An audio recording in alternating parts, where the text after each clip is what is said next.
अयोध्या तो झांकी है, काशी मथुरा बाकी है। एक दौर में यह नारा खूब बुलंद किया गया भारतीय जनता पार्टी की तरफ से, लेकिन अयोध्या में जिस तरह का घपला घोटाला निकलकर सामने आया है, करोड़ों हिंदुओं सनातनियों का जो हृदय है वो टूट गया है, बिखर गया है। आखिरकार ये धांधली क्यों की गई, इस पर सवाल उठाए जा रहे हैं। लोग उत्सुक है जानने के लिए। और दूसरी तरफ एक और खबर आती है कि मथुरा में भी सेम वही हो रहा है। जी हां, जो कांड रामलला के साथ हुआ वहीं श्री कृष्ण के साथ भी हो रहा है। यह सुनकर सनातनियों को कैसा लगेगा, लेकिन हुआ क्या? जिसने सवाल उठाया, जिसने सीएम योगी आदित्यनाथ को खून से, जी हां, अपने खून से पत्र लिखकर भेजा, उसी पर एफआईआर हो गई। वाह रे राम राज्य! ऐसा राम राज्य जहां भगवान को न्याय दिलाने के नाम पर कोई अगर अपना लहू भी बहाए तो उसको भी जेल जाना पड़ सकता है। देखिए खबर, आज तक की यह खबर है, लिखा है फलाहारी बाबा पर एफआईआर। मथुरा में चढ़ावे की जांच पर सीएम योगी को खून से लिखा था खत। श्री कृष्ण जन्मस्थान में चढ़ावे की सीबीआई जांच की मांग के एक दिन बाद विवाद गहरा गया है। सेवा संस्थान ने हिंदूवादी नेता दिनेश फलाहारी महाराज पर धोखाधड़ी, उगाही और संस्था को बदनाम करने की साजिश रचने के आरोप लगाए। मामले की शिकायत पुलिस से की गई है और जांच के बाद आगे की कार्रवाई की बात कही जा रही है। अब ये लेटर देखिए जो लिखा गया फलाहारी महाराज की तरफ से सीएम योगी आदित्यनाथ को। माननीय मुख्यमंत्री जी, उत्तर प्रदेश आपको अवगत कराना है कि श्री कृष्ण जन्मभूमि मंदिर में दान के रुपए, चढ़ावा, आभूषणों को सीसीटीवी कैमरे बंद करके प्रबंधन कमेटी वाले लोग बंदर बांट करके करोड़ों की गाड़ियों और कोठियों में प्रस्थान कर गए हैं। इस पूरे प्रकरण की सीबीआई जांच करवाने की कृपा करें, अन्यथा हम हाईकोर्ट की शरण में जाएंगे। पहले स्कूटर पर आने वाले लोग अब होटलों के स्वामी बन गए हैं। इनकी संपत्तियों की जांच कराने की कृपा करें। अयोध्या की तरह मथुरा मंदिर में भी कई वर्षों से घोटाला हो रहा है। ये बात दिनेश फलाहारी महाराज कह रहे हैं और उन्होंने अपने खून से लेटर लिखा है 16/6/2026 को। लेकिन इस पूरे मामले पर सीबीआई की जांच होती, कोई छोटी मोटी जांच भी हो जाती, तब समझ में आता। लेकिन हुआ क्या, एफआईआर करवा दी गई। एफआईआर यहां दर्ज भी कर ली गई।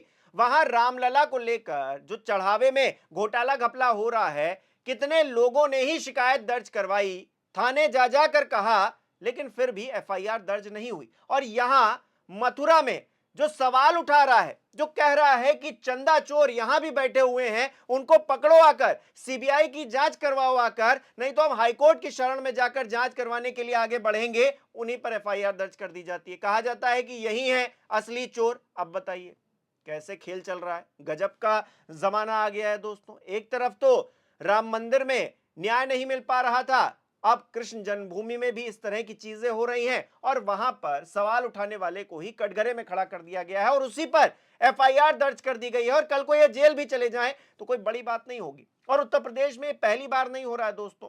जो सवाल उठाता है उसी पर आपदा आ जाती है। ये हमने कई मामलों में देखा है। वो एक सिपाही था ना, लखनऊ, राजधानी लखनऊ का, उसने सवाल उठाया कि पुलिस विभाग में भ्रष्टाचार चल रहा है। फिर क्या हुआ उसके साथ? नौकरी चली गई बेचारे की। अब वो खाली घूम रहा है, न्याय मांगता फिर रहा है। किसी भी पुलिस अधिकारी पर कोई एक्शन हुआ क्या? इसी तरीके से सनातन की ही बात कर लीजिए। शंकराचार्य के जो बटुक थे, चोटी खींच खींच कर उनको मारा पीटा गया थाने में बैठाकर। और उसके बाद क्या हुआ? किसी एक पुलिस वाले पर एक्शन हुआ क्या? उल्टा सीएम योगी आदित्यनाथ जी, हां, सीएम योगी आदित्यनाथ जी, हिंदुत्व का सबसे बड़ा झंडा लेकर आगे चलने वाले योगी जी, शंकराचार्य को कालनेमी बताते हुए नजर आए। और उसके बाद एक ब्रह्मचारी महाराज आए। उन्होंने क्या किया? उन्होंने शंकराचार्य को फंसाने के लिए किस हद तक गिर गए वो, मतलब अपने आप में वो एक अलग ही कथा है। और फिर कह रहे हैं कि नहीं नहीं, हमने तो किसी और के कहने पर किया। और वो हिस्ट्री चीटर है, वो घूम रहा है बाहर, उसको पकड़ने की हिम्मत किसी की नहीं हो रही है, उस पर एफआईआर दर्ज करने की हिम्मत किसी की नहीं हो रही है। और यहां पर जो सवाल उठा रहा है उसी पर एफआईआर कर दीजिए।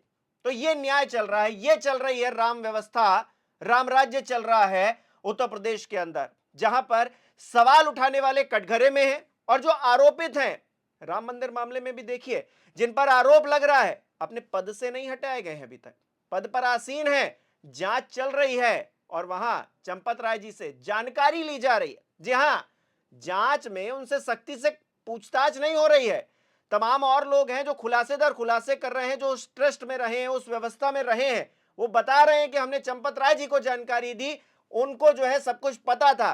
बावजूद इसके अगर ये पूरा गोरख धंधा चल रहा था तो चंपत राय से जाकर एसआईटी की टीम पूछताछ नहीं करती है, जानकारी लेने के लिए जाती। कितनी गजब की बात है दोस्तों। पैर छुइए, जानकारी लीजिए और कहिए जय श्री राम और सब कुछ हो गया। सीएम योगी आदित्यनाथ तो कह रहे हैं कि अगर किसी के पास कोई जानकारी हो तो एसआईटी को दे दो आकर, इधर उधर बयान मत दो आकर, क्योंकि इससे राम भक्तों के दिल में कहीं ना कहीं एक उलझन मचेगी, उनको लगेगा उनकी जो भक्ति है वो डगमगाएगी, इसलिए ऐसा मत करो। लेकिन आप क्या कर रहे हैं? आपकी नाक के नीचे चंदा चोरी हो रहा था, घोटाला हो रहा था, आप उसे तो रोक नहीं पाए। तो आप असली राम विरोधी हुए या फिर समाजवादी पार्टी वाले? क्योंकि अखिलेश यादव ने ये पूरा मामला उजागर नहीं किया होता, अगर वो खुलकर नहीं बोलते आकर, तमाम गालियां उन्होंने खाई उस मामले को लेकर, वो तो अलग है। अगर वो नहीं कहते तो क्या आज ये जांच हो रही होती, एसआईटी गठित की गई होती? अगर प्रेशर नहीं बनता तो बता दीजिए। क्योंकि 2021 में जमीन मामले को लेकर तमाम सवाल खड़े हुए कि जमीनों में घोटाला हुआ है, 2 करोड़ की जमीन 16 करोड़ में खरीदी गई है, खूब जमकर, मतलब मनमर्जी चली है। आज तक कुछ जांच हुई क्या? आज तक कुछ निकल कर आया क्या? कोई एसआईटी बनी क्या उसको लेकर? नहीं बनी। तो अखिलेश यादव को हमको तो शुक्रगुजार होना चाहिए कि उन्होंने कम से कम इस मामले को उठाया, उसके बाद जांच पड़ताल हो रही है। और इसी तरीके से मथुरा में भी हो रहा है। हालांकि मथुरा में अखिलेश यादव ने तो सवाल नहीं उठाए, वहां एक फलारी महाराज है, उन्होंने सवाल उठाए, तो उनके ऊपर एफआईआर लाद दी गई है। अब देखिए क्या होता है उनका, बसते हैं वो, नहीं बसते हैं, या फिर जो लोग कथित तौर पर राम भक्ति कृष्ण भक्ति कर रहे हैं, वहां जो दान आ रहा है उसमें कथित तौर पर खिलवाड़ कर रहे हैं, उसका अपनी जेबें भर रहे हैं। स्कूटर से आते थे, आज मर्सिडीज में आते हैं, बड़ी बड़ी कोठियां खड़ी कर ली हैं। कहां से खड़ी कर ली हैं, कहां का वो पैसा है, ये बताने की उनकी नौबत आती, उससे पहले ही जो है सारे मामले को रफा दफा करो, जो सवाल उठाए उसी पर एफआईआर दर्ज कर दो। गजब का खेल उत्तर प्रदेश में चल रहा है। लेकिन अयोध्या में एक एफआईआर दर्ज नहीं हुई है, संजय सिंह तक एफआईआर करवाने के लिए शिकायत जो है थाने में दर्ज करवा के आए, बावजूद इसके नहीं हुई है। तो इनकी नियति क्या है, नीति क्या है? योगी जी बयान भले दे ले दूध का दूध और पानी का पानी, लेकिन असलियत आपको क्या लगता है? योगी जी का बयान सुनते जाइए और कमेंट करके बताइए कि आपको क्या लग रहा है, आपकी क्या राय है। और इस वीडियो को लाइक करना, शेयर करना मत भूलिएगा। हमारे चैनल को सब्सक्राइब नहीं किया तो वो भी जरूर कीजिएगा। आप हमें सहयोग भी कर सकते हैं ज्वाइन बटन पर क्लिक करके। बहुत बहुत धन्यवाद।